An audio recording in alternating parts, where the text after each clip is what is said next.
আসসালামু আলাইকুম। হ্যালো বন্ধুরা, আপনারা সবাই কেমন আছেন?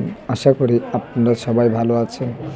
আমি আজকে একটি নাটক নিয়ে হাজির হলাম। নাটকটির নাম হলো সাহেব নামের গোলাম ৫। আপনারা ইতিমধ্যে সাহেব নামে গোলাম ৪ দেখেছেন। এখন এই নাটকের পর্ব কখন আসবে, কবে আসবে, এই নিয়ে আপনাদের মনে কৌতূহল রয়ে গেছে।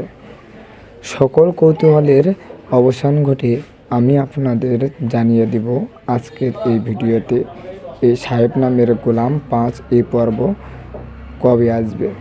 সাহেব নামের গোলাম ৫ এই পর্বে গল্প লিখেছেন মোহাম্মদ হাসান হাফিজুর রহমান। এই নাটকে অভিনয় করেছেন ছোট পর্দার সবচাইতে জনপ্রিয় নায়ক মোহাম্মদ ইফতেখার ইফতি ও নায়িকা হিসেবে অভিনয় করে আপনাদের মনে ধন্য করেছেন সাগরিকা ইসলাম মিনহা। এই নাটকটি আপনারা দেখতে পাবেন আগামীকাল ৩টা ৩০ মিনিটে। এতক্ষণ পর্যন্ত এই ভিডিওটি দেখার জন্য আপনাদের সকলকে ধন্যবাদ।